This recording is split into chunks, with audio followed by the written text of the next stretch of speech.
E aí, gente, bem-vindos, mais uma aula aqui, toda quarta-feira aqui às 15 horas, eu sempre confundo, porque aqui o horário é uma hora a menos, aqui é 2 da tarde, mais de Brasília, às 15 horas de Brasília. Da quarta-feira Deixa eu aqui ver o às. pessoal aqui, o meu áudio tá ok já, pelo que eu me ouvi aqui, eu quero ouvir o pessoal que está presente aí, participando. O pessoal já pode botar nome, dizer de onde é, galera que tá vindo pela primeira vez, que eu sei que tem uma galera aí chegando pela primeira vez, porque nós fizemos um anúncio aí, uma divulgação. E a galera curtiu, pelo menos a galera comentou bastante aí nas redes sociais. Legal. Bom, gente, para quem tá assistindo essa gravação, tá? Hoje a aula vai ser sobre introdução ao Islã para o evangelismo. Então, o pessoal aí que tem contato com a religião Islã, seja dentro do Brasil ou fora do Brasil, e tem isso como objetivo, como foco de evangelizar as pessoas dentro dessa religião. Essa aula é uma introdução, né? A próprio nome fala, não é uma aula que vai te dar todos os recursos, todas as ferramentas, mas uma introdução. E antes de eu passar aqui pro Boni, que vai estar conduzindo praticamente a aula toda, vai ser só com o Boni, ele é o especialista de hoje, ele é o cara que manja. Eu queria falar um pouquinho com o pessoal que está chegando aí. Seu Mi, Michel, Amanda, mas quem que tá aí? Vamos lá. Cadê? Deixa eu ver se o e-mail foi enviado aqui pra galera participar. Ó, pra galera que tá no Telegram, já foi enviado o link pra vocês. Deixa eu ver se o link tá certinho, porque às vezes dá algum problema no último segundo.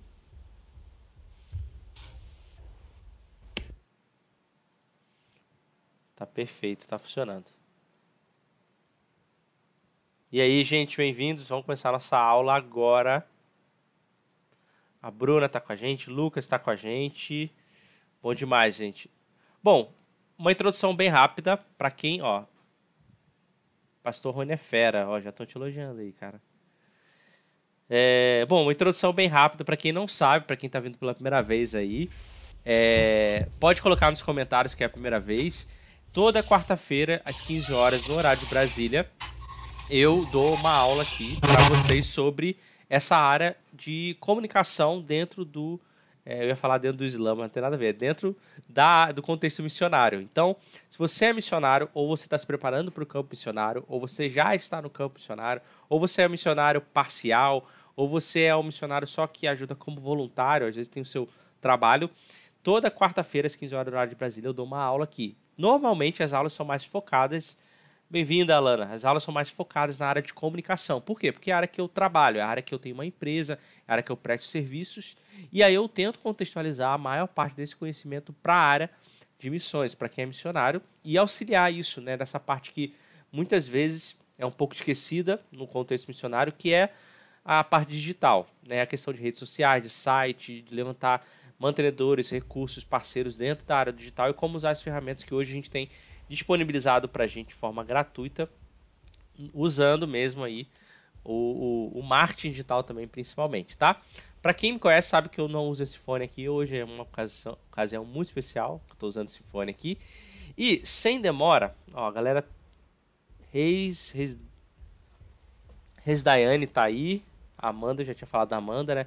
Sem muita demora, eu vou já passar pro Boni, né? O Boni eu conheci ele no Instagram, né? Me mandou um direct, porque alguém comentou sobre mim num post dele, aí ele veio falar, a gente trocou ideia, conversou, marcou reunião, e eu chamei ele pra vir, pra estar aqui com a gente trabalhando esse conteúdo, porque eu não manjo nada, eu já fiz curso sobre o mundo muçulmano com o pessoal da M3, né? Foi bem legal, aprendi um monte de coisa, tive Uhum. que ler todo o Alcorão, aprendi muito sobre isso, mas acabei não me aprofundando, não estudando, e muita coisa eu esqueci, sendo bem sincero. Então, sem colocar em prática, acaba esquecendo. Então, esse cara aqui, no meu lado aqui, é o cara que manja disso. E se o feedback for positivo de vocês, né? Eu tenho certeza que a aula vai ser muito top. Mas se a gente vê que existe uma necessidade mesmo, que vocês querem que a gente fale mais sobre isso, a gente vai estar convidando aí o Boni para estar com a gente em outras coisas, em outros eventos, em outras situações. Então, sem mais demora, Boni, fica à vontade, cara. Qualquer coisa eu te interrompo aí, mas a gente vai conversando aí, beleza? Beleza. Fala, galera, tudo bem? É muito bom estar aqui com vocês. Felipe, Boni, valeu pela oportunidade de estar compartilhando aí com o seu público sobre um assunto que Fala, é galera, tudo bem? emergente, que está presente em todos os assuntos quando nós falamos sobre missões. O islamismo está no meio disso. No Brasil, nós temos uma grande deficiência para entender o que é o islamismo. Se você perguntar para qualquer crente que aparece por aí, você fala, e aí, você sabe o que que é o islamismo, e etc, etc, eles vão falar só de... O que que você acha? O que que eles vão falar? Homem-bomba, homem-bomba, terrorismo, mulher-bomba, e por aí vai indo. Isso é um grande equívoco, talvez um dos maiores equívocos do nosso meio, né? Que é essa má compreensão que nós temos sobre o Islã. Mas hoje eu quero desmistificar um pouco disso, dar uma pequena introdução ao islamismo, mas são que nós temos sobre nessa introdução falar e focar a importância do evangelismo e algumas dicas para você conseguir evangelizar o seu amigo muçulmano. Então é basicamente isso que a gente vai falar hoje. Então, eu quero chamar você aí a prestar bastante atenção. Se você tem um caderninho, se você tem aí ou tá com o seu bloco de notas aberto aí, deixa aberto que hoje vai ter muita coisa para a gente anotar. Vou compartilhar a tela com vocês e a gente já vai dar início à aula. Vamos lá.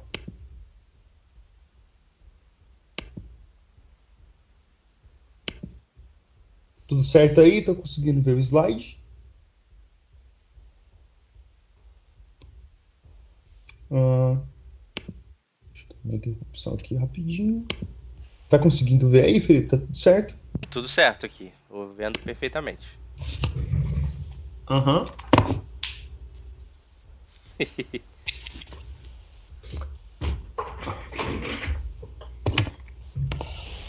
Ó, a Ariela falou, Pera aí, ansiosa deu uma- pela aula. Jaqueline falou boa noite. Boa noite, Boa Jaqueline. noite. Tá falando de outro lugar, eu acho. Tá lá no Oriente Médio, ela. Acho que a minha câmera desligou ou já voltou? Voltou já. Acabou de voltar. Voltou? Ah, então tá bom. Desculpa aí, galera. Mas vamos dar continuidade aqui. Deixa eu só arrumar um negócio, desculpa. Vamos nessa. Tá aqui o nosso slide, vamos seguir a nossa aula. Nós vamos falar hoje sobre introdução ao Islã para o evangelismo, o que não te contaram. E antes que a gente introduza e fale sobre tudo isso, quero pedir a graça de Deus sobre nós. Quero pedir que o Espírito Santo nos proteja nessa tarde. Que o nosso coração venha estar cheio de amor e de misericórdia sobre esse povo que nós vamos estudar hoje, sobre esses povos, né, que são povos muçulmanos. E acima de tudo, de que você encontre desejo e vontade de alcançá-los, encontrar esses homens para a glória de Deus. Não deixar o seu coração ser desviado e mudado para o ódio, para a raiva ou para qualquer tipo de sentimento nesse sentido que pode acontecer quando nós estudamos sobre o islamismo. Que o Espírito Santo nos proteja nessa tarde. Eu também quero falar para, se houver algum muçulmano assistindo, se você estiver assistindo essa aula, eu quero te falar que você é bem-vindo aqui no nosso meio. E hoje a gente vai trazer um estudo sincero, um estudo verdadeiro, sem manipulações, para explicar o que vocês acreditam de verdade, né? E a partir disso nós queremos também explicar o amor de Deus, o amor que nós encontramos em Deus, em Jesus Cristo, o Filho de Deus, né? Então, espero que você não se ofenda com nada e que essa aula também seja talvez de aprendizado para você, que talvez conheça só um pouco sobre a sua própria religião. Mas vamos nessa. Vou falar um pouco de mim aqui. Eu sou missionário desde 2010 e eu fiquei envolvido com missões desde então. E no meu primeiro ano de missões, eu já comecei a estudar o Islã e com grandes professores, com grandes nomes aí do mundo todo. Esse é um pouquinho de tudo aí que você vai poder ver das coisas que eu fiz, mas a maioria das coisas aqui não importa muito não, né? É um monte de informação que não serve para muita coisa. Mas vamos lá, também tem um livro que já está escrito, que é um e-book sobre a doutrina do pecado no islamismo, que é um outro assunto, tá? Totalmente diferente do que nós cremos no cristianismo. E também, fim do ano, a gente vai estar lançando o nosso segundo livro. Vamos nessa. As nossas grandes referências. Nós vamos usar o Alcorão, que é esse livro aqui, o livro sagrado do islamismo. Nós vamos usar os hadiths. O que são os hadiths? Os hadiths são tudo aquilo que o profeta Mohammed ou o profeta Maomé, que ele falou e o que ele fez durante a sua vida, que está escrito e que foi colocado como doutrina islâmica. Muitas das práticas islâmicas, ou a maioria das práticas islâmicas, estão presentes nos hadiths, que são as tradições islâmicas, tá? Os mais conhecidos são Al-Bukhari, Muslim e alguns outros. E também nós vamos usar a Sira. Não confunda Sira com Sura, são duas coisas diferentes, mas a gente vai aprendendo. Sira é esse livro aqui, ó, The Life of Muhammad. É um livrinho pequenininho de 900 páginas que você pode aprender sobre a história do profeta Muhammad. Isso aqui é a biografia dele. Sira significa biografia, tá? Então a biografia do profeta Muhammad é um livro muito conhecido, mas é um livro pouco lido, né? Eu não conheço, na verdade eu conheço somente um muçulmano que leu a Sira. A maioria dos muçulmanos que eu conheço, eles nunca leram a Sira, eles só ouvem falar e etc. Tá? Então a nossa aula tá baseada nisso daí, tá bom, pessoal? O... Inclusive, Manda, Boni, chefe. só um ponto interessante, um testemunho, na verdade, né? Quem for trabalhar com muçulmanos, eu aconselho, provavelmente o Boni iria falar isso também, mas eu vou compartilhar uma experiência que tem a ver com isso. Leiam o Uhum. Alcorão, tá? Eu tive que ler o Alcorão quando eu fiz seminário e o meu cunhado também teve que ler, a gente fez no mesmo local. E quando ele foi conversar com o muçulmano, ele estava conversando, né, com ele, e aí ele comentou alguma coisa, aí meu cunhado falou, não, eu já li o Alcorão. Aí na hora o muçulmano ficou assustado, assim, e falou, caramba, e aí começou a dar ouvidos pro meu cunhado. Então foi uma Isso, forma dele evangelizar. E outra, Aham, muitos muçulmanos não leem o Alcorão todo, né? Então isso é uma forma até de você ter sei aham. lá, você vai ter respeito, assim, diante de um cara desse. Sim. Você vai ser muito respeitado. Eu li o Alcorão uma vez, e aí, quando eu estive no campo, tava Você vai conversando ter com meu respeito. vizinho muçulmano, né? E aí esse meu vizinho muçulmano falou assim: Você já leu o Alcorão? Eu falei assim: Já li o Alcorão. Aí ele falou assim pra mim: Mas você precisa ler duas vezes pra entender. Eu falei: Então tá bom. Aí eu peguei e li o Alcorão e ficava avisando ele: Tô lendo o Alcorão, hein? Eu tô lendo o Alcorão, eu tô lendo o Alcorão. E aí eu terminei de ler a segunda vez e falei pra ele: Olha, eu li de novo o Alcorão, segunda vez, e eu não tô entendendo muita coisa, não, hein? Aí a terceira resposta dele, a tréplica dele foi a seguinte: Você precisa ler em árabe. É o árabe que faz a diferença. Ele nem falava árabe e falou um negócio desse, mas é isso aí, é importantíssimo ler o Alcorão, faz toda a diferença. Eu sei que normalmente, quando você vai estudar islamismo, de cara é apresentado para você os cinco pilares do Islã. Você vai ter lá todos os cursos que estão ensinando e falando sobre as Cara, é bases apresentado para fundamentais da você fé os cinco islâmica, do Islã. Mas eu quero falar para vocês de um ponto que é mais importante, na minha opinião, e eu tenho visto por aí, que é os dois pilares fundamentais para a criação do islamismo. Você tem o Alcorão e o profeta, Mohammed, né? Ou Maomé. Então você tem dois pontos principais, o livro e o homem. Essa é até uma frase do Dr. Jay Smith, que foi meu professor, que ele fala muito, né? O islamismo ele depende do livro e do homem. Se você consegue entender o livro e o homem, você está muito mais próximo de alcançar um muçulmano para Jesus, ou explicar a salvação de Jesus através da explicação do livro e do homem. Esses são os pontos fundamentais. Então, para que a gente entenda nessa introdução em como chegar no muçulmano, nós precisamos entender um pouco do homem e do livro. Então, na nossa primeira parte da nossa aula, nós vamos falar um pouco sobre o homem.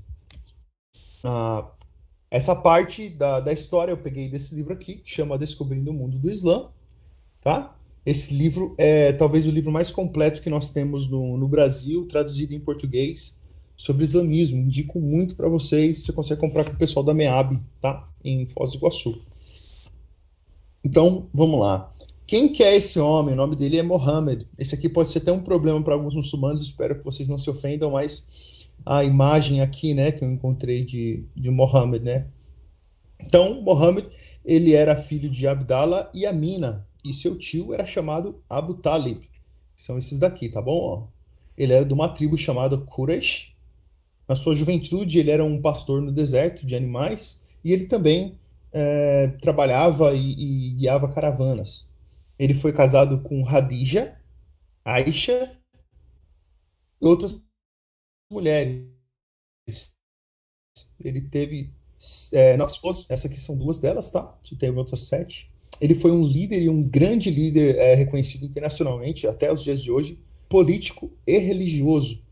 Ele fez um milagre segundo o islamismo e o seu grande milagre é o próprio Alcorão, tá? Quran, que eles falam. Ele foi profeta, profeta a quem? Aos árabes e também aos judeus, porque no mesmo período ele era chamado profeta dos árabes, mas ele falava aos judeus também, né? Você vai ver que no começo da história dele, até o fim da história dele, você vai encontrar judeus envolvidos ali no meio da história. E ele é um profeta contra quem? Judeus e infiéis. Você vai encontrar isso claramente explicado e explícito, tanto no Alcorão como nos hadiths. Ele vem para fazer o que, esse profeta? Libertar os árabes, tá? E ele morre no ano 635 depois de Cristo. Esse daqui pode ser um detalhe pequeno que talvez vocês já saibam, mas tem muita gente que não sabe que Mohammed existiu depois de Cristo. Tem gente que acha que ele é de antes ou do mesmo período, né? Então, Mohammed ele nasceu no ano 570 depois de Cristo, mas a gente já vai vendo. Então vamos lá. No ano 560 depois de Cristo, você vai ter um cenário exposto no Oriente Médio de muita pobreza, de homens lutando para ter a sua comida no dia a dia. Existe ali na Arábia uma cidade chamada Meca, segundo os muçulmanos, e nessa cidade é uma cidade de comerciantes e também de muita idolatria. E ali algumas pessoas viviam, né? Nesse período pré-islâmico, antes do nascimento do profeta, você vai ver esse cenário triste e turbulento na história dos árabes, né? Então, no ano 570 depois de Cristo, tem o nascimento do profeta. Logo em seguida do nascimento do profeta, ele cresce, os seus pais morrem. Pessoal, lembrando que eu tô resumindo para vocês quase 900 páginas de história, tá? Então, eu tô resumindo bastante. Então, no ano 570, você tem o nascimento do profeta, ele ainda é criança, ele perde seu pai e sua mãe, e ele fica aos cuidados do seu tio. Vamos voltar lá. Aqui, ó, o tio Abu Talib, tá bom, pessoal? Então, ele fica com os cuidados do tio dele. No ano 610, Mohammed tem a sua primeira revelação. E aí que o negócio começa a ficar diferenciado. O que acontece? O profeta, né, esse homem, Mohammed, ele já estava ali com sua esposa, ele já era um homem casado com Hadija, que era uma mulher riquíssima da época, uma viúva riquíssima, que se casou, pediu ele em casamento, se casou com ele, tornou ele um homem muito poderoso. E num desses dias ele saiu para meditar em uma caverna, e nessa caverna ele tem uma visão com um anjo, segundo o islamismo, o anjo Gabriel, Jibril. E esse anjo, e num desses dias, pega ele e fala para ele, Acra, né? Que significa recite, né? E aí, Mohammed, por ser um homem analfabeto, ele não sabia ler nem escrever, ele falava assim: olha, eu não sei ler e escrever. Então esse anjo abraça ele, diz o texto que ele abraça ele, joga ele por 3 vezes, enquanto ele fala, falando, recita, recita. Então, de repente, pela terceira vez, ele recita e começa a falar as palavras do Alcorão. E aqui vem uma primeira curiosidade para a gente. O Alcorão, ele é um livro que você não pega ele e simplesmente lê o texto. Ele é recitado de forma cantada, né? Então você vai encontrar por muitas vezes alguns homens árabes cantando ou recitando algumas coisas, provavelmente é o Alcorão que eles estão fazendo, tá? Eles estão recitando o Alcorão. Isso é uma das maneiras que facilita decorar o texto. Então, para a gente resumir, Mohammed teve essa revelação, volta para casa, encontra com a sua esposa, e aí a gente tem um momento bem complicado da história, que aparece um homem chamado Waraq ibn Nawfal. Esse cara, ele era um cristão, tá, pessoal? Esse cara que era um cristão, provavelmente um cristão nestoriano, E a gente não tem tempo para falar sobre nestorianismo aqui agora, tá? Mas foi considerada durante a história uma seita cristã, tá bom? Então esse cristão, ele chega para Mohammed e fala para Mohammed que sim, que ele era um profeta de Alá, né? Então foi ele recebeu a afirmação de cristão na época para continuar a fazer o que ele estava fazendo, tá? Mas para resumir a história, é basicamente isso. Essa aí é uma foto de Hadija, uma pintura de Hadija e Mohammed, simbolizando os dois aqui, né? No ano 613 se inicia o ministério público de Mohammed. Mohammed começa a falar que ele é um profeta, ele começa a contar o que foi revelado para ele, que o anjo revelou para ele, etc, etc. Ele começa a iniciar o seu ministério público ali em Meca, na Arábia ainda, com muitos judeus à volta dele, cristãos, etc, né?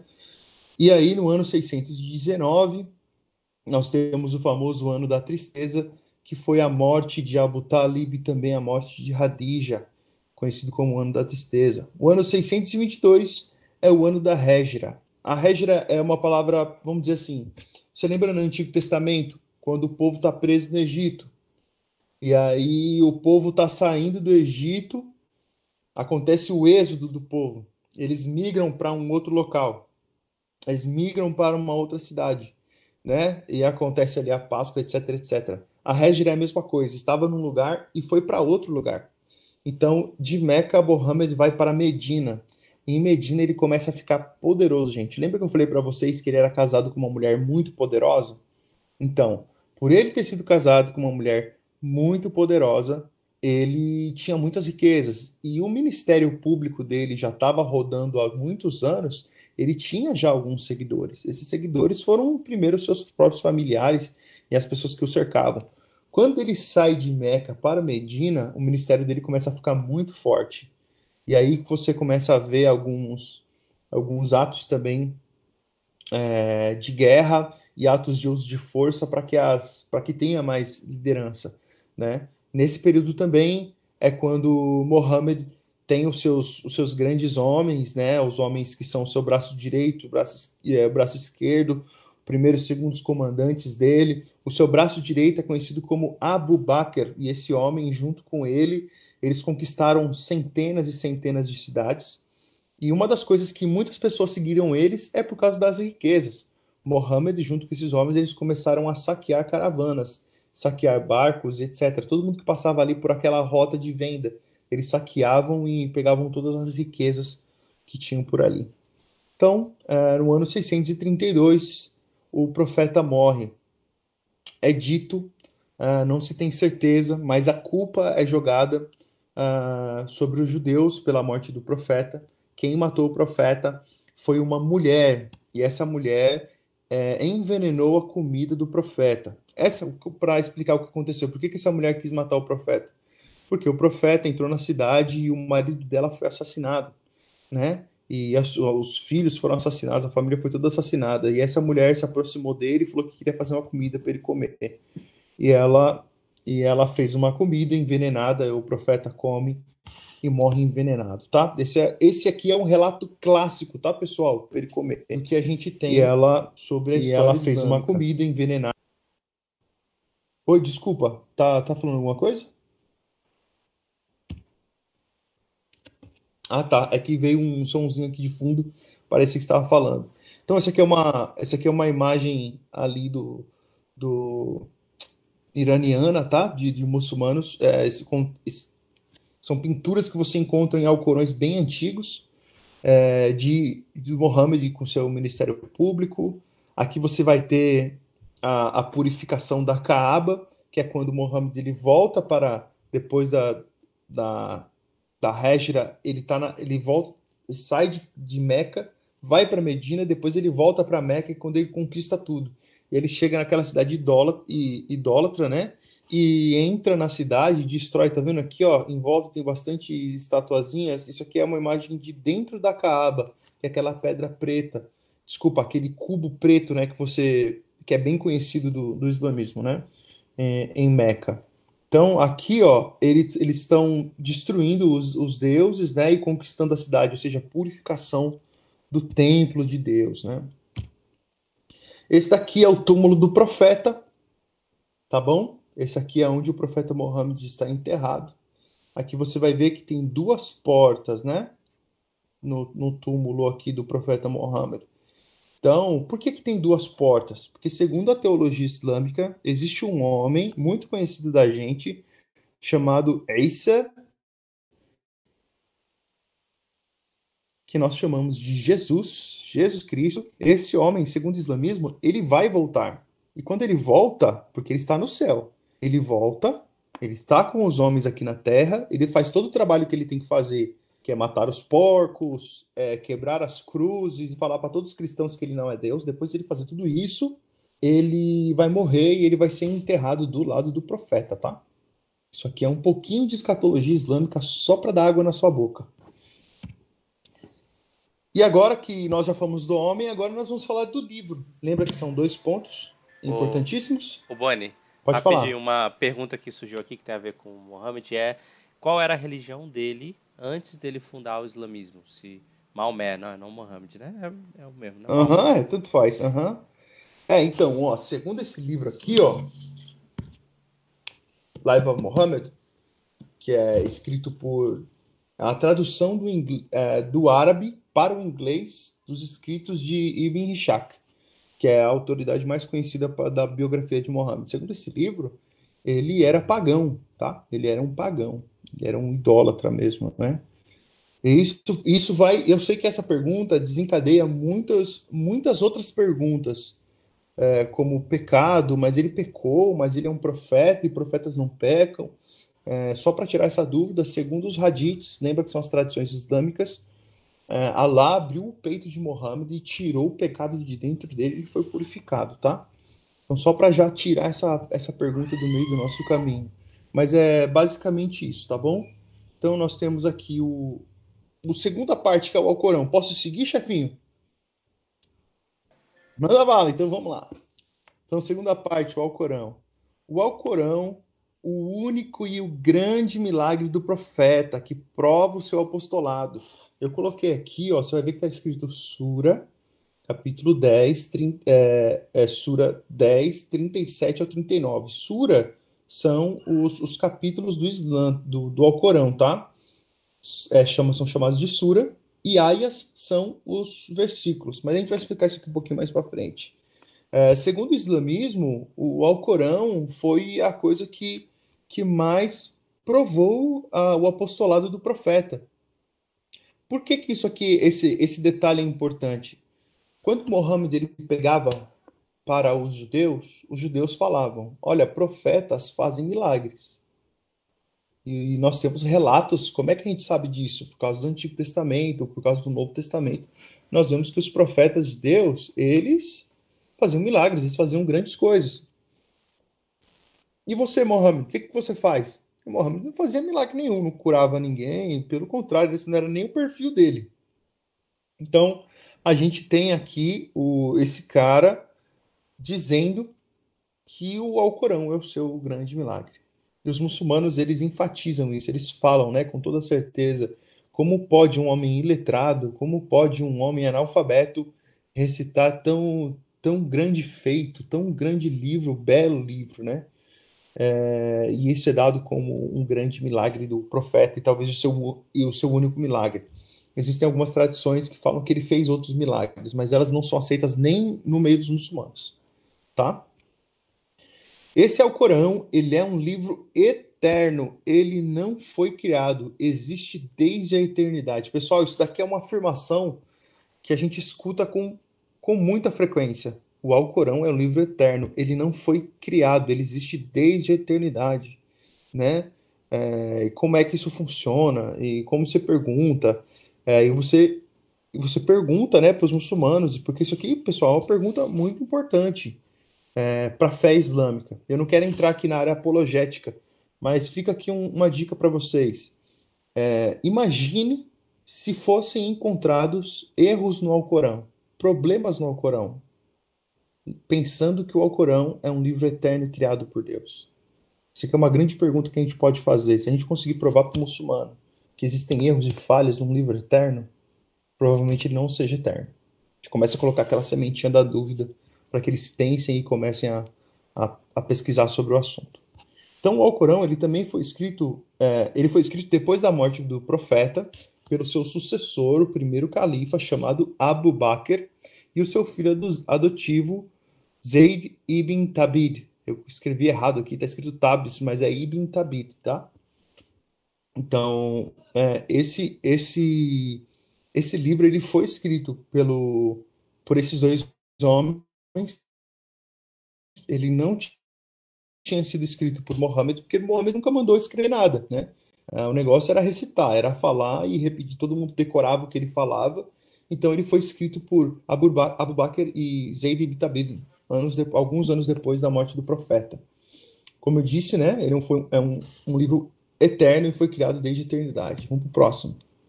O Alcorão, ele possui 114 capítulos, chamados de suras ou revelações. Cada uma delas tem um nome diferente. Então, se você pegar o seu Alcorão aí, eu não sei se vocês têm, depois, Felipe, a gente pode talvez até providenciar uma versão em e-book para o pessoal que faz parte do seu grupo lá, né? Vamos pensar nisso daí. O Alcorão em e-book, né?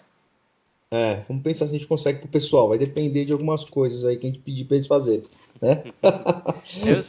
Se eu não me engano, dá para encontrar fácil, né, na internet, alguma coisa assim, né? Eu sei que tem umas versões bem antigas, talvez as mais atuais, fáceis de ler, eu não sei se tem, não. As mais antigas tem facinho, tá? Mas vamos continuar aqui. Então, o Alcorão, ele tem muitos capítulos, tá? 114 capítulos, muitos versos. Ele está escrito numa sequência do maior capítulo ao menor capítulo. Ou seja, ele não tem uma sequência cronológica, ele não tem uma sequência cronológica nem histórica, ele não tem uma sequência cronológica de período de recitação. Ou seja, o profeta recitou esse daqui primeiro, aí escreveu. Recitou depois esse daqui, e aí escreveu. Não, isso aqui não existe no Alcorão. Então, imagina que no primeiro ano que o profeta recitou, está lá na Sura 115, 116, entendeu? Então não tem nada a ver. A parte cronológica dele não funciona como a gente pode ver em alguns casos nas escrituras, né? Na Bíblia. Ayat, que são os versos do Alcorão, que está aqui na nossa terceira parte aqui, eles são os versos, eles também podem ser traduzidos por milagre, tá? Essa palavra ayat. Então, lembra que eu falei para vocês a importância de entender que o Alcorão é um milagre do profeta, para que ele pudesse ser chamado de profeta até pelos judeus, né?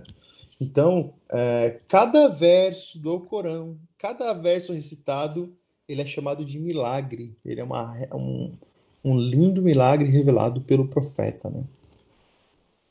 E aqui uma frase de efeito que a gente escuta por muitos dos nossos amigos muçulmanos, né? O Alcorão, se você pudesse compreendê-lo e ouvi-lo sendo entoado em árabe, saberia que é a verdade. Isso aqui é fantástico, né? Que os muçulmanos deixam claro, né? Opa, deixa eu ver aqui. Voltou aqui. Pronto. Que eles deixam muito claro, né? Essa paixão pela recitação do Alcorão. Eu, particularmente, eu acho muito bonito a recitação. Eu escuto, eu acho bonita a maneira que eles recitam. A parte musical também é muito bem elaborada, apesar de não ser música, tá? Soa muito bem aos ouvidos. Eu gosto de ouvir bastante. De vez em quando, quando eu estou estudando sobre islamismo, eu coloco líderes muçulmanos para eu ouvir. Eu quero ouvir o que eles estão falando. Para que eu também não ensine mentiras, né? Que vem só do lado de cá. O muçulmano acredita nisso, nisso, nisso. Não. Então, eu escuto bastante o que eles falam, né? Então, isso aqui é um ponto muito importante, que é o último ponto que a gente vai falar sobre o Alcorão, que é a crítica histórica e textual não pode ser aplicada ao Alcorão. Por que isso aqui é muito sério? Os muçulmanos... Vou voltar. O que é uma crítica histórica e textual? A crítica histórica e textual de livros, etc., ela foi inventada por causa da Bíblia. A crítica textual do grego, do hebraico, para aplicação a traduções, foi inventada por causa da própria Bíblia. Então, você vai ter várias versões da Bíblia aí traduzida na nossa língua, com uma tradução fiel vinda do grego e do hebraico, né? Então, você imagina, essa aplicação de uma crítica feita sobre o texto, ela é histórica por causa da Bíblia, ela é aplicada na Bíblia. Só que essa mesma crítica histórica e textual, ela não é aplicada no Alcorão, tá? Os muçulmanos não fazem esse tipo de aplicação, crítica textual e histórica. E isso desenvolve desdobra assim, gente, muitas coisas sobre a crença islâmica e dúvidas que a gente pode colocar diante deles, né, para ver se eles respondem para nós. Mas isso é muito sério e durante o tempo, quem sabe, algumas aulas para frente a gente pode falar um pouco sobre crítica histórica textual do Alcorão, que foi feita por alguns cristãos e por algumas pessoas conhecidas do mundo, né? Que causam grandes problemas, tá bom? Tem até livros sobre isso aí. Mas então, só para deixar claro, então o Alcorão, ele não tem crítica histórica colocada sobre ele, tá? Ô, Boni, Manda, chefe. teve duas perguntas aqui que eu achei interessante, tem a ver com o Corão. A primeira é, Sura é o Uhum. mesmo que Surata? É da Ariela perguntou. Ok. Sim, é a mesma coisa. Sura, surata, a mesma coisa. É por causa que no árabe, né, eles vão falar só sura. Então, antigamente, quando estavam trazendo o islamismo para o Brasil ainda, quiseram trazer uma tradução mais próxima, mas que ficasse com a cara brasileira. Então, em vez de suras, ou sura, ou surato, que é no árabe, né, virou surata, tá? Mas é a mesma coisa. Legal. E uma outra pergunta que é um pouco mais polêmica, talvez não dê nem para desenvolver muito aqui. Manda, que essas daí que são as boas. A Ângela perguntou, não é verdade que ler o Alcorão é perigoso? Tipo uma forma de abrir brecha para o inimigo te desviar do caminho. O que você acha? Ok. A minha opinião é: não leia o Alcorão se você não leu a Bíblia. Se você não leu a Bíblia, para que você vai ler o Alcorão? Porque assim, você vai começar a estudar sobre uma outra fé. E uma fé que assim, você vai ler três capítulos, 70% desses três capítulos é contra a fé cristã, tá bom? Vai ficar muito claro isso para você, muito claro. Então, se você não lê a Bíblia, se você não tem a certeza das suas convicções de fé, pular para o islamismo vai confundir muito sua cabeça. E vai dar dois trabalhos para o seu pastor. O pastor vai ter que estudar o islamismo para falar contra o islamismo e vai ter que te doutrinar no cristianismo de novo. Então, minha dica para você é: você quer ler a Bíblia, você quer ler o Alcorão para alcançar, você tem que ter um motivo para ler o Alcorão. Você quer alcançar seus amigos muçulmanos. Espero que esse seja o motivo. É isso que você quer fazer? Então tenha certeza das suas convicções de fé, tá? Leia a Bíblia primeiro. Se você não leu a Bíblia, não vai para o Corão. E eu digo mais, eu acho muito difícil você conseguir entender o Corão. Vai ser muito difícil, tá? Mas essa é a minha dica. Eu vou falar isso aí, Felipe. Beleza. Ó, o Carlos comentou aqui, inclusive o Carlos está vendo a aula aí. Foi meu professor no seminário, é da M3 também, que trabalha com Maravilha! povos muçulmanos. Ele comentou algo que pode acrescentar aqui. Ele falou assim, ó, Boni, boa tarde. Isso não quer dizer que a crítica textual não possa ser feita. Ela pode e Isso, é deve verdade. para Aham. aferir a veracidade desta ou de qualquer outro livro, como da filosofia aristotélica ou socrática. Isso, ó, ele falou até bonito, né? Gente do É, céu. outro nível, né? Outro nível. Mas a questão, quando eu digo que a crítica histórica e textual ela não pode ser feita, é pro muçulmano, tá? O muçulmano, ele mesmo, ele não pode aplicar a fé islâmica essa, essas práticas. Ele vai ter grandíssimos problemas. Problemas muito grandes, né? São coisas, os muçulmanos eles até falam: por que você está perguntando uma coisa que Allah não revelou? Por que você está fazendo isso? Você não precisa fazer isso. Você não deve fazer isso, né? Isso é um grande problema, né? Tanto que eu vou mostrar aqui para vocês um livro, ó, só para a gente trazer aqui. Tá dando para vocês verem? Esse livro é um livro do Alan Brubaker, tá? Esse livro aqui do Alan Brubaker, ele chama Corrections in Early Quran Manuscripts. São as correções no correções intencionais nos textos mais antigos do Alcorão. Você imagina você pegar lá os textos bíblicos mais antigos dos pergaminhos lá, e você pegar uma borracha e apagar assim, ou pegar um corretivo, passar por cima e falar, não, a gente fala isso aqui hoje em dia, coloca lá por cima. E por que eu estou pegando mostrei esse livro aqui para vocês? Porque esse livro, ele é um livro que mostra que existe crítica textual sobre o Alcorão, mas ela não é oriunda dos muçulmanos. Os muçulmanos odeiam isso aqui. O Alan Brubaker é odiado no mundo muçulmano, porque ele escreveu esse livro aqui. Esse aqui é um livro recente. E, gente, eu vou te falar. Quando esse livro aqui lançou, eu comprei na mesma semana, ele veio, eu li, eu devorei esse livro aqui. Conversei com alguns amigos, a gente estudou, se aprofundou nesse tema aqui, a gente queria escrever sobre isso, mas a gente segurou um pouco, porque é um tema muito, muito pesado para os nossos amigos muçulmanos, e a gente deu uma segurada e assim, a gente começou a acompanhar as lives dos americanos que estavam trabalhando com esse livro. Gente, nas lives a gente via 2, 3, 4, 10 muçulmanos se convertendo ao cristianismo por causa da crítica textual que foi feita no Alcorão, tá? Então é um assunto fantástico que deve ser trazido à tona. Mas os muçulmanos não podem brincar com isso aqui. Eles vão arrumar um problema sério na comunidade deles. Tá? Espero ter respondido a pergunta. E obrigado pela ajuda aí do irmão. Vamos seguir?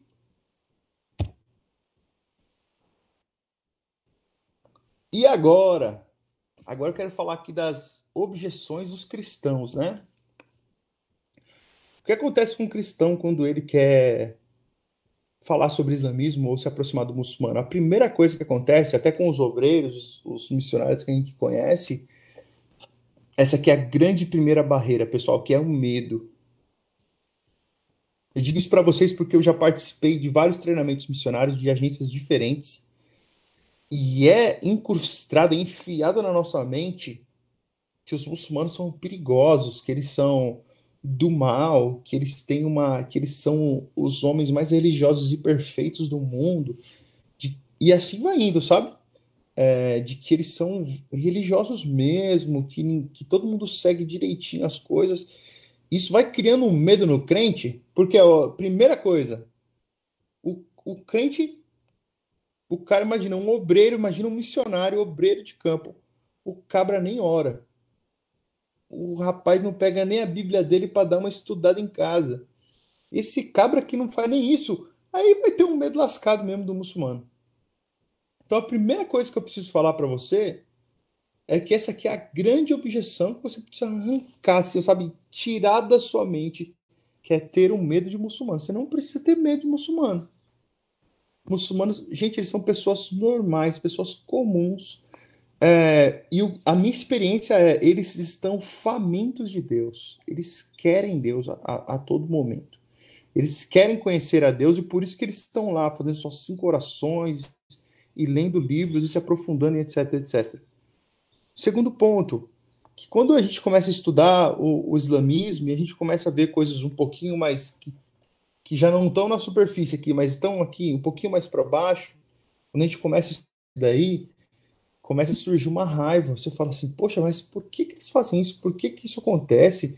Eu não acredito que isso daqui é possível. Então começa a aparecer esse ódio, essa raiva contra a religião. Em alguns casos, pessoal, a raiva até contra as pessoas. Isso é uma falha gigantesca que a gente não pode ter, que a gente não pode acontecer na nossa vida. Um terceiro ponto, que são objeções dos cristãos para alcançar muçulmanos, é a falta de conhecimento. O cara, ele vai assistir essa aula aqui, Felipe, que a gente tá dando, e ele vai achar que ele vai conseguir sair daqui e já chegar metendo o pé no peito, na porta da mesquita. Ele vai achar que ele vai conseguir lá chegar e falar um monte pro chefe. Cara, é uma loucura, isso é uma bobeira, né? Então você precisa estudar, você precisa se aprofundar e tentar alcançar seus amigos muçulmanos com amor. Não seja burro, não faça um negócio desse e queime o seu filme e fale bobeiras, né? Eu quero dar um exemplo aqui para vocês. Teve um rapaz, eu nem conheci esse rapaz, né? Me contaram a história dele, de que ele estava fazendo um curso sobre islamismo, né? Um curso assim, acho que foi online o curso que ele fez.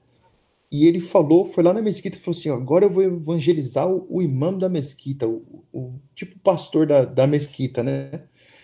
E aí ele chegou lá e o imã falou assim pra ele: rapaz, você quer falar de Jesus pra mim, mas você sabe qual que são os 5 pilares do islamismo? Aí ele começou a contar no dedo, chegava no quarto e esqueceu o quinto. E aí o imã me descascou nele e falou assim: rapaz, você vem aqui querer falar da sua fé, você nem conhece minha fé. E foi que foi que foi. Ou seja, o que eu quero falar pra você? É necessário estudo, se aprofunde.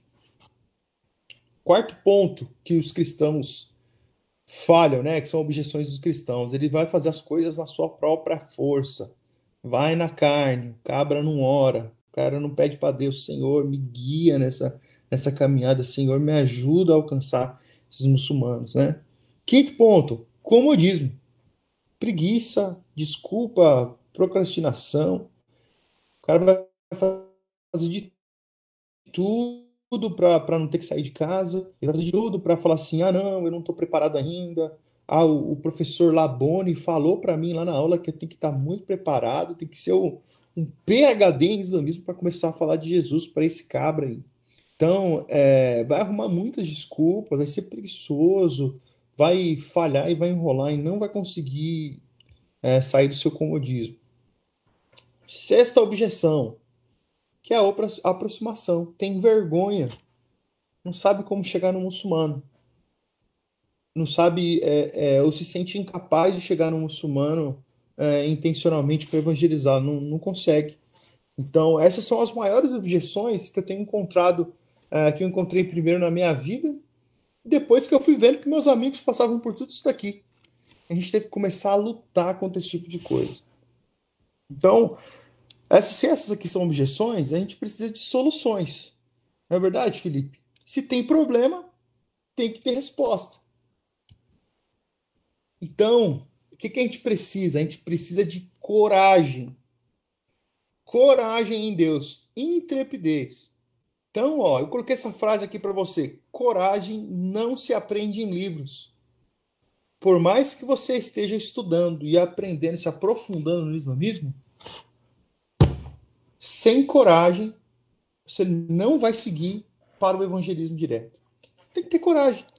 E essa coragem você não vai aprender nos livrinhos e qualquer livro que você estude sobre islamismo. Aqui eu tenho na minha frente aqui uma prateleira, deve ter uns 100, 110 livros. Pelo menos 90 desses livros são livros sobre islamismo. Que eu estudo, que eu ainda uso como consulta, que eu já li, alguns para ler. Livros muçulmanos, livros cristãos sobre muçulmanos, livros hindus sobre o islamismo, livros de muçulmanos sunitas sobre xiitas, xiitas sobre sunitas, sunitas sobre sunismo, xiitas sobre xiismo, e por aí vai indo. Tem toda essa loucura aqui na minha prateleira. Tem muita coisa. São todos livros excelentes, mas esses livros não me ensinam a ter coragem de pregar o evangelho para eles. Eu preciso pregar o evangelho e eu preciso tomar passos diretos, passos de coragem na minha vida para enfrentar. Não para enfrentá-los no sentido de ir contra, mas para enfrentar o medo e apresentar salvação para eles. Essa é a ideia. Próximo slide. Então, e agora? A gente tem algumas soluções práticas. Coragem. Como é que a coragem ela começa a aparecer na nossa vida? Quando a gente tem consciência e certeza na nossa própria fé. Então, para entender sobre o evangelismo a muçulmanos, você precisa entender da sua própria fé. Você consegue explicar para um muçulmano quem é Jesus? Você consegue explicar para um muçulmano por que Jesus é o Filho de Deus? Por que ele é chamado de Filho de Deus? Você consegue explicar para um muçulmano por que você acredita que Jesus é Deus? Você consegue explicar para um muçulmano por que você acredita somente na Bíblia, somente nas Escrituras, né? Por que esse é um pilar da fé cristã, só a Escritura? Por que você acredita nisso? Você consegue explicar para um muçulmano o porquê que o Espírito Santo é Deus? Você consegue explicar para um muçulmano por que existe uma trindade? E por que nós cremos nessa trindade? Eu sei que é um assunto um dos mais difíceis e complicados do cristianismo, que é a trindade, mas você crê nisso. Se você crê nisso, tente dar alguma resposta, né? Então estude sobre o assunto. Você não precisa dar respostas perfeitas, mas você precisa dar respostas. Eles vão te perguntar. Então, a coragem, ela começa a surgir na sua vida quando você percebe, caramba, eu sei no que eu creio. Eu sei no que eu tenho crido. Eu confio nisso que eu tenho crido. Então, essa confiança na sua própria fé, a confiança nas Escrituras e no poder de Jesus Cristo te dá coragem para dar primeiros passos. Segunda solução prática para nossas objeções. Lembra que a gente tinha falado sobre ódio? Eu quero que você comece a pensar sobre misericórdia. Quando você olhar e ver, tem algumas pessoas que divulgam muito isso, né? Mas as atrocidades que homens muçulmanos fazem, ou terroristas, esse tipo de coisa, começaram a olhar com misericórdia. Olhar para aqueles homens perdidos, né? Tem uma história muito bonita de uma família de cristãos que os filhos deles tinham sido presos, o filho dele tinha sido preso, um filho de 16 anos, estava na cadeia, e os homens torturavam o filho dele por ele ser cristão, e aqueles homens muçulmanos o torturavam na cadeia, sempre pedindo para ele negar a fé, e o homem, né, que estava conversando, um cristão que estava conversando com esses outros irmãos, ficou indignado, ele ficou muito bravo com aquilo que estava acontecendo, e aí os próprios pais falavam assim, mas irmão, é a única solução que eles têm para fazer ele abandonar a fé, né? Os próprios pais olhando para os torturadores do seu filho com misericórdia, né? Então nós temos que olhar para esses homens, sendo eles radicais ou não, com misericórdia, ver que eles ainda não compreenderam a verdade, não encontraram a salvação em Jesus Cristo. Então, quando você começa a ter confiança na sua própria fé e você olhar o outro com misericórdia, aí o negócio está melhorando. Sua coragem está aumentando para falar de Jesus para esses muçulmanos, não é verdade? Terceiro ponto, estudo. Nunca pare de estudar. Pessoal, eu estou há 11 anos estudando islamismo. 11 anos estudando islamismo. Desses anos, pelo menos 4 anos desses, eu tive focado na vida diária com muçulmanos, vivendo com eles. Eu voltei do campo, estou aqui no Brasil, continuo estudando, comprando livros, lendo livros, escrevendo sobre o tema. Se olhar lá no meu Instagram, você vai ver que eu tenho muita coisa sobre o tema. Então, não pode parar de estudar. O seu conhecimento tem que sair do mediano ou do raso para o profundo. Mesma coisa na fé cristã, você tem que aprender sobre a religião do outro para alcançá-lo. Mas lembra que eu falei de um processo, uma sequência? Então você precisa conhecer a sua fé. Você precisa ter misericórdia do outro. Você precisa aprender sobre o outro. Mas tudo isso, como é que você faz tudo isso? Ponto 4. Na força do Senhor. Confiando em Deus. Não faz pela sua própria vontade, não faz pela sua própria estratégia. Eu até falo para alguns alunos meus, eu digo assim, olha, não existe estratégia evangelística, não existe método de evangelismo, 5 passos, 3 pontos, introdução e conclusão, que possa alcançar a Deus, se não for pela ação do Espírito Santo. É o Espírito Santo que transforma os corações. Então, para alcançar esses homens, para a gente ter coragem no nosso coração, por meio da misericórdia, nos aprofundando no estudo, nós temos que fazer isso na força do Senhor, confiando em Deus. Mas isso, pessoal, não quer dizer que vai ser fácil. Então, para a gente lutar contra a nossa preguiça, contra as desculpas e procrastinação, você precisa se esforçar. Esforçar. Eu quero contar uma historinha aqui, Felipe, rapidinho. A gente tem tempo ainda? Como é que estamos aí? O tempo que você quiser. A galera que Meu tá Deus! comentando, a galera tá participando bastante aqui do chat, falando, nossa, muito bom, aula Pô, boa. maravilha! Alguém falou assim, me passa o Pix dele? Alguém falou? Não. Seria legal, né? Brincadeira, brincadeira. Mas o Brincadeira, pessoal botou pessoal. aqui, dizendo que tá bom, dizendo que tá legal. Teve umas perguntas, mas eu vou deixar você finalizar essa parte para depois eu falar. Beleza. Aham. Aí eu tenho mais um bocadinho de coisa para falar aqui sobre soluções práticas. Mas eu quero trazer aqui uma coisa para vocês, pessoal, que às vezes ela vira um tabu até no meio dos missionários. Que é contar para os nossos irmãos, falar para a nossa igreja, de que existem missionários, irmãos, que são preguiçosos. Eu sei que você é um cabra perfeito, que você não tem nada disso aqui que eu falei, essas coisas aqui que eu passei pela minha vida também. Você não tem isso daí.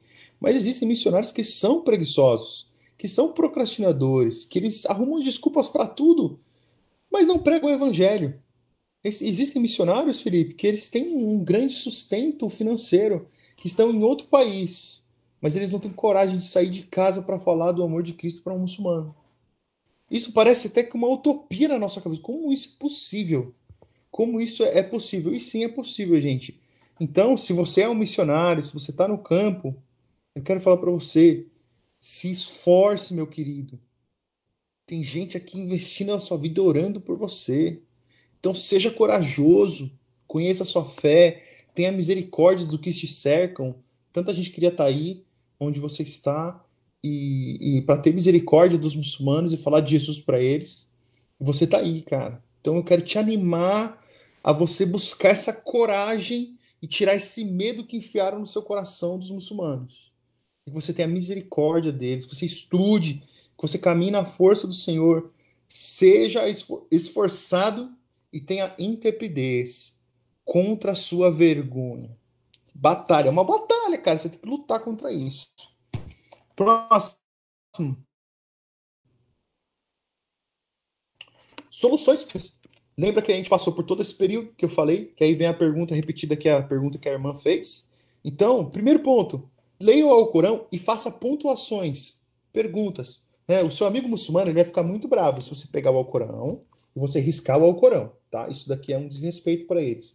Então, o meu conselho para você não desrespeitar seu amigo muçulmano, tenha um Alcorão e tenha um caderninho do lado. Então, por onde você estiver lendo, faça pontuações e anotações para você perguntar para o seu amigo, tá bom? Então, ó, a segunda metodologia, né? Diga para os seus amigos muçulmanos que você está lendo o Alcorão, que foi o que a gente falou logo no comecinho, não foi, Felipe? Cara, gente, isso daqui é fantástico, eles ficam animados. Falam, ai, que maravilha, né? Tá lendo o Alcorão. Mas eu digo que para você, leia na força do Senhor, leia querendo encontrar soluções para alcançar os seus amigos, que é onde a gente vai entrar no terceiro ponto, que é você criar relacionamentos com intenções espirituais. Você não quer encontrar muçulmanos e qualquer pessoa que seja de qualquer religião, você sendo cristão, você não quer encontrar pessoas só para bater um papo, né? Ou para comer um lanchinho e sair fora, ou estudar junto. Não. Na sua vida, seja como muçulmano ou não, tenha relacionamentos com intenções espirituais. Queira mostrar Jesus para esses homens. Você tem que colocar isso na sua mente. Você precisa ter intenção de querer apresentar o evangelho para eles, né? 4. Parece uma outra coisa muito simples, mas ore pelos seus amigos muçulmanos. Você precisa orar por eles, gente.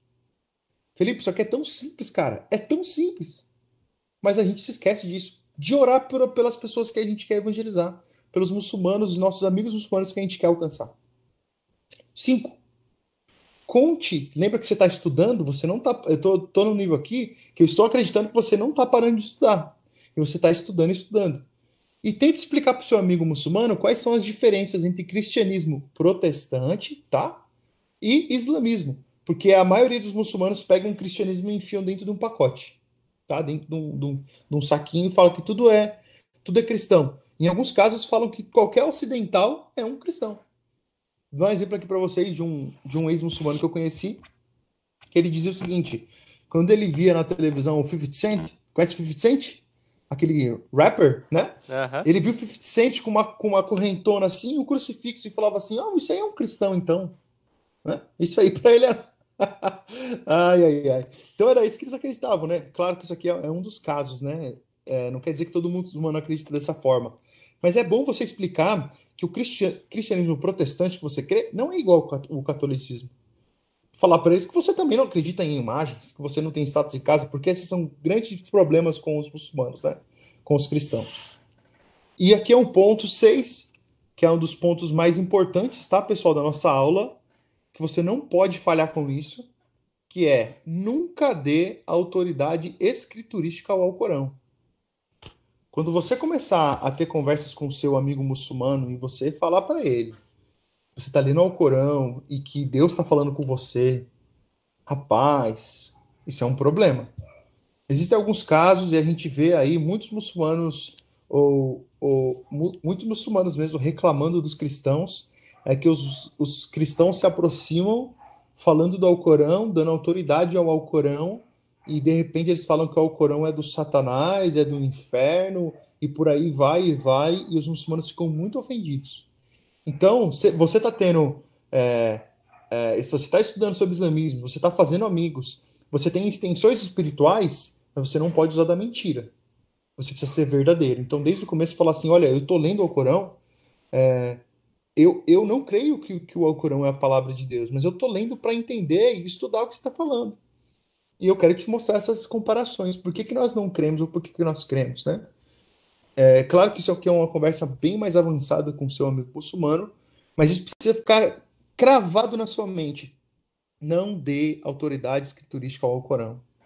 Eu sei que existem movimentos, Felipe, no mundo, que eles são chamados de C1, C2, C3, C4, C5, e por aí vai, né? De cristãos que até se consideram, eles falam assim: ó, eu sou cristão, eu sou seguidor de Issa, de Jesus, mas eu me considero um muçulmano. Existe até esse nível, né?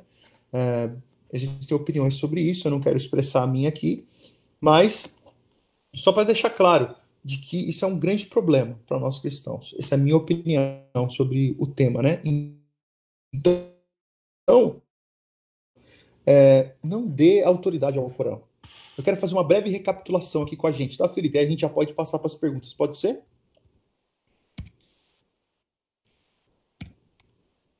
Aham. Pronto, meu áudio estava desligado aqui pro pessoal. É o seguinte, uma coisa muito interessante que das coisas práticas que você falou, que o primeiro ponto foi perder o medo, né?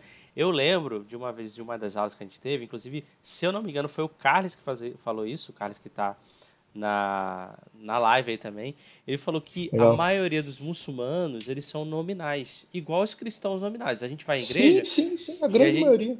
então a gente vê lá nossa igreja, né?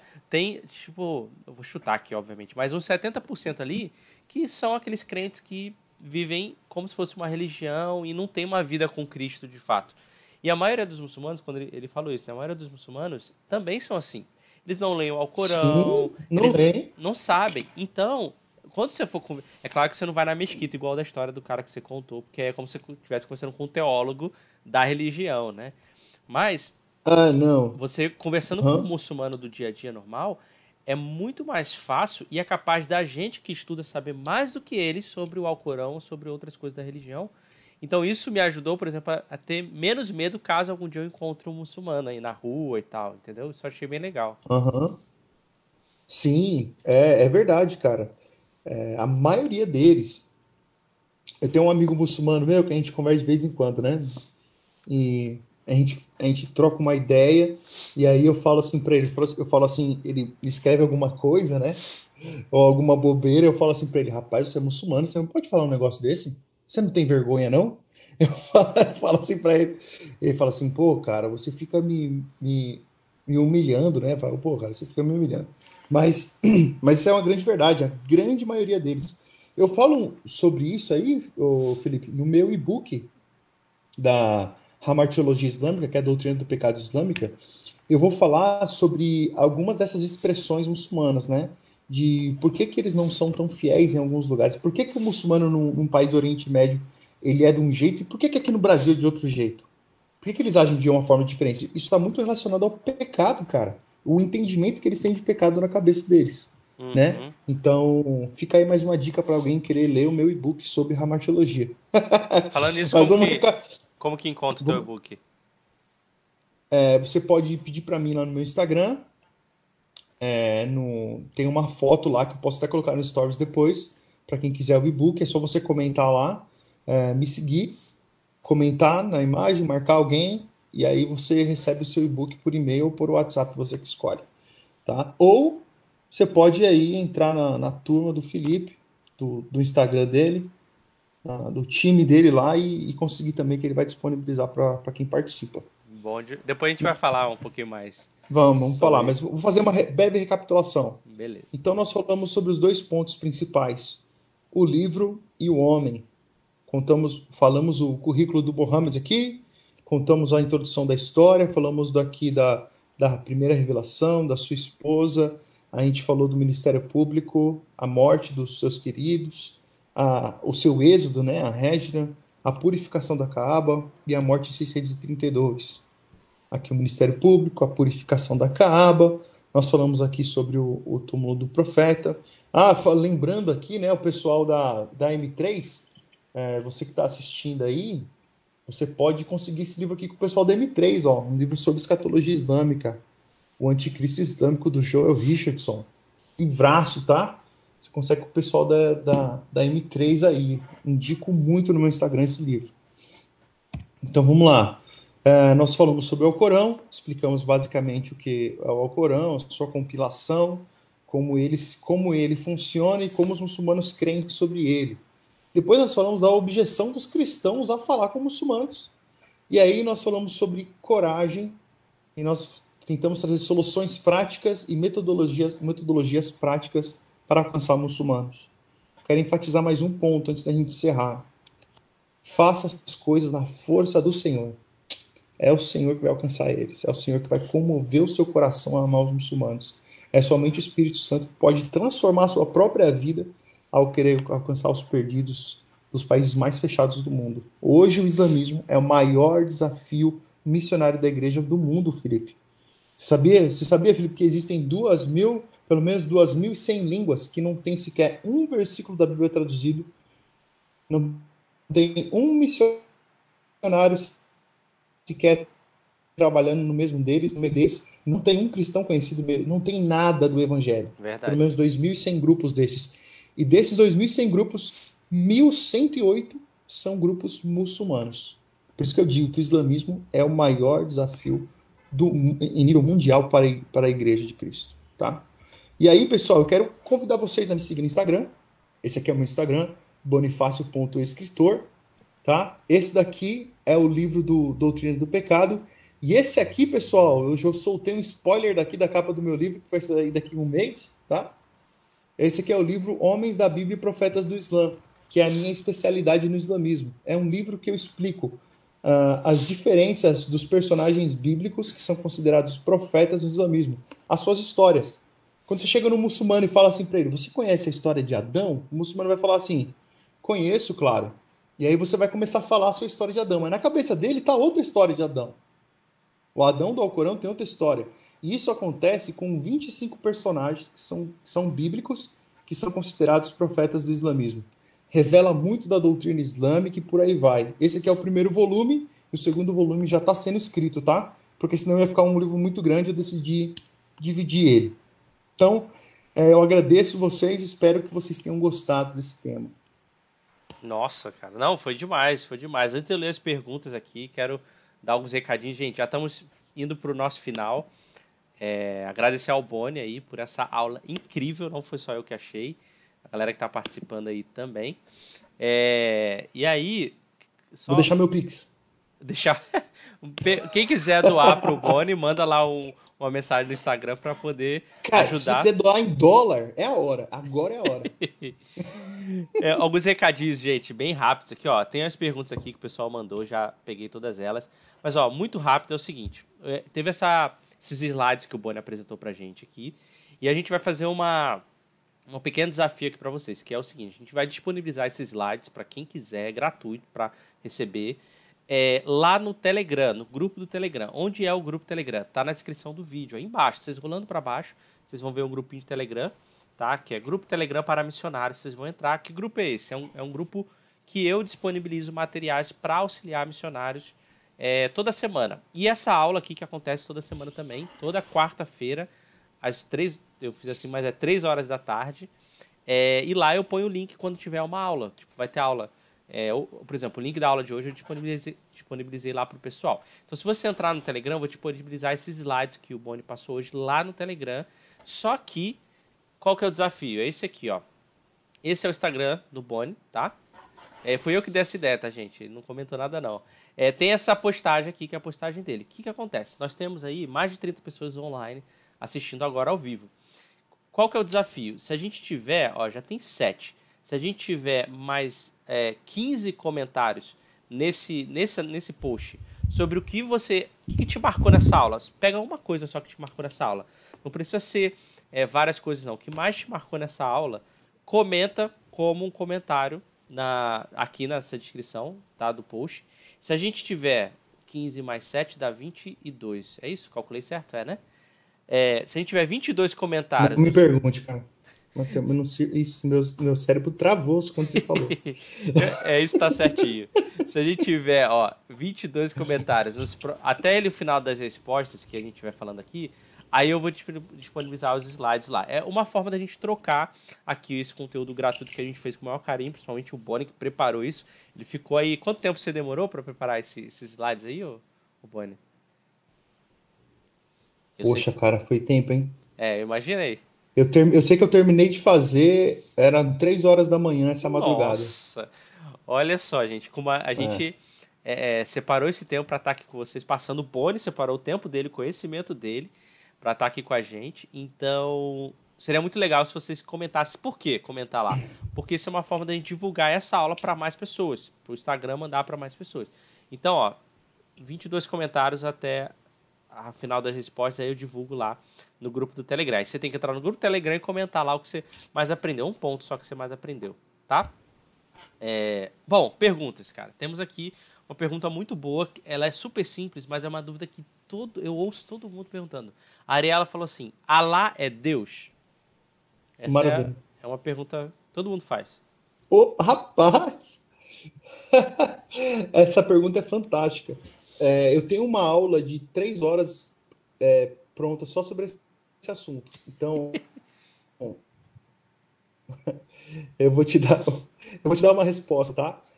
Assim, essa é uma pergunta que nós fazemos, que eles lá do campo, os cristãos de lá, não fazem, tá? Então, essa é mais uma dúvida do pessoal do Ocidente do que o pessoal que está lá. Então, se a gente for ver biblicamente, fazer uma comparação entre Alá e Deus, textualmente, biblicamente, Alá jamais será Yahvé, Yahweh. Jamais. Primeiro, ele não é trino. Alá não é trino. Alá, ele é totalmente transcendente. Ele não não é imanente. Alá, ele não habita nos homens como o Espírito Santo habita em nós. Não existe isso, tá? Alá, ele é um. Né? Se a gente fosse trazer para a doutrina cristã para entender melhor, né, nós temos dentro do cristianismo, nós temos a trindade, o unicismo e o unitarismo. São 3 linhas sobre a crença em Deus que nós temos dentro do cristianismo. O que mais se aproxima dentro disso, o islamismo se encaixaria ao unitarismo, tá? Que existe, eles acreditam em Jesus, eles acreditam no Espírito Santo, mas somente Allah é Deus. Jesus, ele não é Deus. Isso é o que mais se aproxima. Mas eles são monoteístas, tá? Nem são unitaristas, nada. Só estou tentando trazer linguagem cristã para dentro da conversa, tá? Então, na minha opinião, Allah não é Deus. Mas isso não quer dizer que cristãos lá do campo, ou cristãos árabes que falam árabe, não chamem Deus de Allah, tá? Então, por isso que eu gosto de enfatizar isso. Isso é mais um problema nosso do que deles. Tá bom? Mas tem 3 horas aí de aula só sobre esse assunto. É bem profundo mesmo. Outra pergunta da Alana. Não. Primeiro foi a Ariela, agora foi a Alana. Inclusive, a Alana comentou uma coisa muito engraçada, que eu fiquei rachando, me segurando para não rir, para não atrapalhar a aula, né?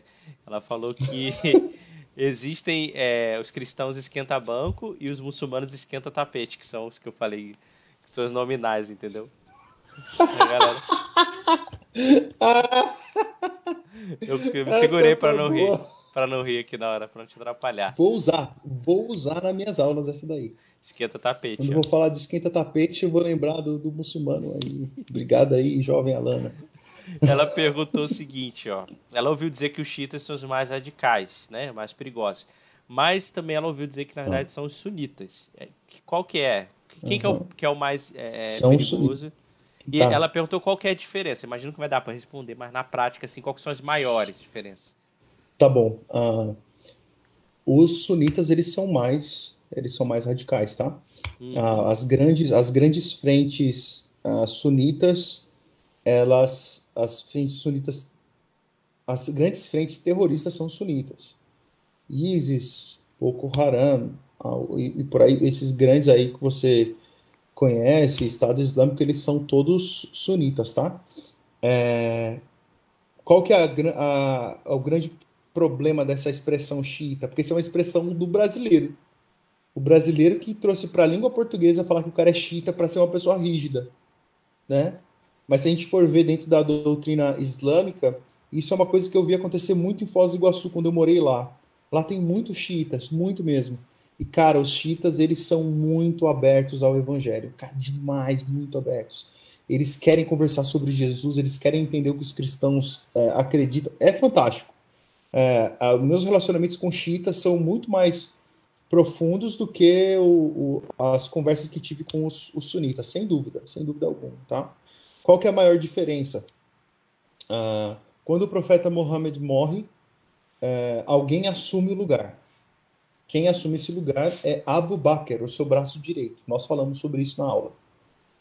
Segundo os xiitas, quem deveria assumir era Ali, né? Que é o sobrinho do Mohammed, né? Deveria ser o sucessor de Mohammed por causa da linhagem sanguínea, tá? E isso tudo, Felipe, tem a ver sobre contexto de vergonha e honra, tá? Então você vai, por exemplo, ó, o muçulmano sunita vai usar isso aqui, o Alcorão e tudo mais. O muçulmano xiita, ele vai usar esse livro aqui também, ó, que é um livrinho pequenininho, gente. Tem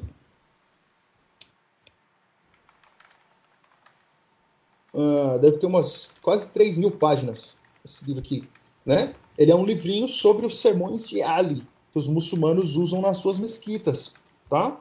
Os xiitas tem esse negócio aqui, eles usam os sermões de Ali, são os ensinamentos oriundos de Ali, tá? Então, essa é a maior diferença, mas tem muitas coisas que são diferentes. Bom demais. A Jana pediu para deixar disponível em algum lugar, se você quiser me mandar depois, mano, esses livros que você falou, onde pode comprar, Opa, né? claro. Um que você falou aí da M3 também, tem no site deles, Puxa, o tem. O Carlos pessoal da falou. M3 tem muito livro bom, tá? Cara, eu indico direto o pessoal da M3 no meu Instagram. Você aí, rapaz, que é da M3, me marca lá no Stories. Ó, o pessoal da M3 tem curso, tem um monte de coisa pra Puxa, galera eles que são quer muito saber. bons. Eu fiz um curso da M3 antes de existir M3. Quando mais eu trouxe a M3 para o Brasil, junto com o Dr. Joshua Lingle, com o Jay Smith, eles trouxeram para o Brasil, não existia M3 em BH ainda, eles estavam trazendo ainda aquelas aulas gravadas, era um curso assim, ele estava em formato embrionário, né? Vamos dizer assim, numa linguagem mais corporativa, mas ele estava um curso que estava crescendo, então a gente meio que eu fui a turma do teste, ver se o negócio funcionava ou não. Foi fantástico, foi muito bom, né? Tanto que até hoje eu tenho contato com o Dr. Jay Smith, a gente conversa, a gente troca ideia, ele manda para mim muita coisa. Poxa, o cara é muito fera. Ó, Então, mas assim, o pessoal da M3 é muito bom mesmo. o Carlos está elogiando Mas, aqui. Já falou que já te adora, já te ama. mas aqui, ó, pessoal, eu tenho muito livro. ah, Acho que só sobre islamismo eu devo ter uns 90 livros aqui, gente, é muita coisa. Tem alguns livros que são muito bons, que chegaram agora, estão fresquinhos, como esse daqui, ó, que eu acho que os brasileiros precisam ler, que é esse aqui, ó, Missionários Brasileiros entre Muçulmanos. Esse aqui é um livro Ó, novo, só tinha em inglês. O pessoal da Hikma, que é a mesma editora que está publicando meu livro, eles fizeram a tradução e, cara, ficou fantástico. Esse livro aqui eu já tinha lido há uns 3, 4 anos atrás e agora tá em português. Poxa, muito legal. Um baita livrão, eu indico pra caramba pro pessoal. Esse aqui é novinho, você consegue comprar com o pessoal da Hikma, tá? Mas a gente faz algum jeito de explicar pro pessoal, né, Felipe? eu ponho na descrição da live aí embaixo, Ah, beleza. ou depois você pode, ó, vou te dar uma dica, hein, aí, ó, já vou fazer um crossover aí de redes sociais. Comenta, faz apanhado dos melhores livros e faz uns stories sobre os melhores livros, deixa no Ó, então, destaque. E aí a Apesar que galera. eu tenho aí, ó, se você olhar aí depois no meu Instagram, pessoal, eu tenho, assim, eu fiz um post, um carrossel, sobre 5 livros sobre islamismo que você não pode deixar de ler.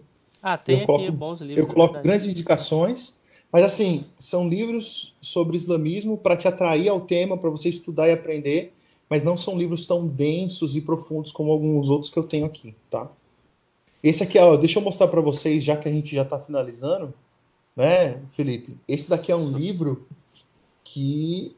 cara, eu espero uma hora a gente conseguir falar sobre ele. Esse aqui é um dos livros mais difíceis que eu consegui arrumar na minha vida. Esse daqui é o livro da Lei Sharia. Pequeno ele? Só me ferro. Você quer estudar islamismo? Meu Deus do céu. Só uns livros brutos, né? Mas é um livro sobre lei Sharia. Meu amigo, tem cada negócio aqui. Se, se alguém um dia fizer uma análise sobre isso daqui, eu não sei se tem coragem de fazer, não. Porque, porque o assunto é brabo, mas é um baita de um livro também. Realizing of the Traveler. Nossa, é muito bom. Eu vou dar umas lidinhas assim, pegando e pensando assuntos. Daí eu escrevo um monte, e falo assim, não, eu não posso ferir o coração dos meus amigos muçulmanos. Tem que segurar para falar isso aqui. Ó, mais uma pergunta aqui do Carlos, ó. Os muçulmanos, eles colocam, assim como nós colocamos os muçulmanos todos no mesmo saco, eles fazem isso com os cristãos, né? Quando você comentou de Uhum. que eles acham que todo mundo é cristão e tal, e olham pra gente, né? Isso, isso. A gente também faz isso com eles, né? Faz, é uma grande bobeira também, né? Uma É. grande bobeira. Eu Ó, tive uma aula com o doutor Delano, ele é um PhD em islamismo na área de sufismo. É um grande amigo. E, cara, ele deu uma aula de sufismo que eu vou te falar. Eu fiquei de boca aberta. Eu falava assim, não, isso aí não é islamismo, não, não é possível. É incrível. Então, o islamismo ele é muito plural, tem muita coisa para aprender. tem uma outra, última aqui que não é bem uma pergunta, mas talvez se você conhecer alguma experiência desse tipo, vale a pena comentar. Que a Amanda botou que é sobre alguns muçulmanos que só se convertem a Cristo através de sonho. Mas a igreja reformada critica fortemente isso. Eu não sabia que a igreja critica. O que você acha? Ela Hum, perguntou sobre isso, né? ok. Posso contar uma história? Pode, claro. Eu estava morando na Indonésia e aí eu estava usando a tradução bíblica do indonésio para o português do Novo Testamento. Estou tentando caçar ela aqui, não sei onde está. Ah, tá aqui. Essa aqui é a tradução bíblica do Novo Testamento para o indonésio, tá? Kitab Suci. Ela é uma tradução que está em grego e indonésio. Tá vendo? Uhum. Eu estava usando essa Bíblia aqui e eu tinha uma roda de 7 muçulmanos junto comigo e nós estávamos lendo as histórias de Jesus e entramos na história da transfiguração. E aí começamos a falar sobre o Jesus ali, né? E o texto indonésio diz que ele brilha mais que o sol. E na hora que nós lemos isso, um muçulmano parou e falou assim: Eu já vi esse cara aí que você está falando. Eu falei assim: Como assim? Cara, eu tô falando sobre Jesus, você não tá entendendo o que eu tô falando. Eu fiquei na minha cabeça: será que eu falei direito? E gringo, né? Tô falando outra língua. Ele falou assim: Não, eu vi, esse homem apareceu para mim. Esse era um muçulmano que tinha tido uma visão com Jesus, ele se converteu, né? Ele se entregou a Jesus naquele dia mesmo, né? E foi um grande problema para mim. Foi um grande problema isso ter acontecido, mas essa história eu acho que responde a pergunta dela, né? Eu creio nisso, acontece, eu vi isso acontecer, eu vi, e tem muitas histórias de muçulmanos, isso acontece muito no período do Ramadã, é quando Jesus mais se revela para eles. Eu não sei quem são os reformados que brigam com isso. Eu sou do meio reformado, meus amigos reformados amam essas histórias, Sim. né? Eu não vejo problema algum com isso, nenhum mesmo. Talvez seja o seu amigo calvinista chatão, que não gosta de nada, né? Que falou isso aí pra você, tá? Então, gente, caminhamos para o final aqui, para a gente finalizar, né? Teve uma pergunta do Tom aqui, eu não sei se essa pergunta é polêmica ou não, eu vou finalizar com ela, que aí depois a gente dá os recadinhos finais e acaba com a aula, que é se você acredita que a realidade da violência radical vai chegar no Brasil, né? O que você acha sobre isso? Já ouvi muita gente falando, né? Mas o que você acha? Que eu acho? É. Eu acho que vai dar merda, Uhum. vai ser um problemão. Eu acho que vai. Eu vou te falar, cara, Eu tava em. Você conhece Mato Grosso do Sul? Já ouviu falar desse estado aí? É, Né? onde eu tô. Sei. Eu fui para uma cidade, cara, no interior, chamada Bodoquena. Conheço. Conhece? Aham. E eu fui comer um pastel. E na minha frente passou um cara com um boné do Estado Islâmico. Caraca, Cara, Bodoquena no Estado coração, Islâmico. ó. Pum, pum, pum, pum, pum. Eu falei, Jesus, me acharam. É agora, né? Pois é, cara, eu fiquei impressionado. Eu falei, eu não acredito que isso está acontecendo, que eu tô vendo isso daqui. Pesquisei, não existe mesquita, não existe nada lá. Se você for pesquisar ataques terroristas no Brasil, a inteligência brasileira já impediu pelo menos cinco ataques terroristas no Brasil. E, na minha opinião, é questão de tempo que isso vai acontecer. Infelizmente, cara, é questão de tempo. Né? A Polícia Federal Brasileira, ela é muito forte junto com a, com a inteligência americana, né? E eles se ajudam nisso, né? Nessas coisas, né? E os períodos que isso mais acontecem é Páscoa e Carnaval, Olha aí. tá? São os períodos que mais acontecem. O que ficou mais claro aí, uma época atrás, foi nas Olimpíadas, né? Que quatro rapazes tentaram e a Polícia Federal impediu eles antes de fazer alguma coisa, pegaram eles. Interceptaram chamadas, eu acho que foi a CIA que comunicou à inteligência brasileira. Ó, o Carlos falou que há quem diga que Osama Bin Laden esteve em Foz do Iguaçu antes dos ataques de 11 de setembro. Sim. Ixi, rapaz, tem cada história. Tem Ixi, cada história. Charles, pega o meu contato, Carlos, o pega Carlos. meu. Carlos, pega meu contato, pega meu CPF pra você mandar um Pix pra mim e nós conversamos. Gente, bom, finalizamos a nossa aula de hoje. Lembrando que toda quarta a gente tem. E é o seguinte: foi muito boa a aula com o Boni. A galera tá pedindo repeteco aqui. Já teve umas 2 ou 3 pessoas. E a gente estava pensando, estamos pensando ainda, a gente vai conversar sobre isso, de fazer um Aham, evento, né? Se você quer um evento, o que que é um evento, tá? São 3 ou 4 dias de aulas seguidas aí, em uma semana inteira, um intensivão dentro desse contexto de Islã, do islamismo, né, de evangelização, de conhecer um pouco mais. Se você acha maneiro, aham. põe nos comentários aí, né, para eu saber, pra gente ter um feedback aí e pensar nisso juntos, que eu acho que pode ser bem, bem bacana, tá? A Uhum. galera comentou, mas não chegou nos 22 lá nos seus comentários, mas mesmo assim eu vou, acho que eu vou compartilhar os slides, acho que é Tem justo que lá ter pro misericórdia, pessoal. eu falei, né? Sem misericórdia muçulmano tem que ter de crente. É, exatamente. Uma misericórdia. Vou compartilhar lá no Telegram os slides da aula de hoje. E, seguinte, essa aula aqui, pessoal, vai sair do ar, tá? Ou seja, ela vai ficar uma semana só no ar. Então, daqui uma semana, na próxima quarta, quando a gente tiver uma nova aula, ela saiu do ar. Porém, todavia, entretanto, se vocês. A gente teve aqui 131 reproduções. Se a gente dobrar esse número de reproduções, o que, que significa isso? Mais desafio para vocês aí, tá? Eu gosto dessas Então, coisas porque nós. é a forma da gente alcançar outras pessoas, né, de forma orgânica. Se a gente dobrar esse número, ou seja, se pelo menos uma pessoa que assistiu a live compartilhar com um missionário ou missionária que está dando esse contexto, quer saber mais sobre isso, a gente vai dobrar esse número de visualizações. Se até semana que vem dobrar, eu deixo essa live no ar aí para sempre, né? Se não, eu fecho a live em uma semana e aí quem assistiu, assistiu, quem não assistiu, não assistiu mais. Beleza? Legal. Legal demais, a galera tá comentando. Eu quero, realmente muito bom, quero evento. Bacana, gente. Vamos trabalhar para isso acontecer. Eu quero agradecer Legal. ao Boni, que estava aqui presente, doou o tempo dele, doou o conhecimento dele para estar com a gente, para estar ajudando vocês, para a gente estar aqui juntos. Cara, muito obrigado, mesmo, pelo seu tempo, pela sua disponibilidade de estar com a gente. Foi um prazer Uhum. mesmo, que Deus possa te abençoar ainda mais e te usar com esse Amém. conhecimento, cara, para nos auxiliar como ferramenta aí, cara, de verdade mesmo. Amém. Amém. Que a gente Beleza? possa alcançar os nossos missionários se convertam de verdade a Jesus e alcance os muçulmanos para a glória de Deus, né? Amém, cara. Amém. Glória a Deus Deus, abençoe, amém. galera. Fechou, gente. Galera, até mais. Grande abraço. Tchau.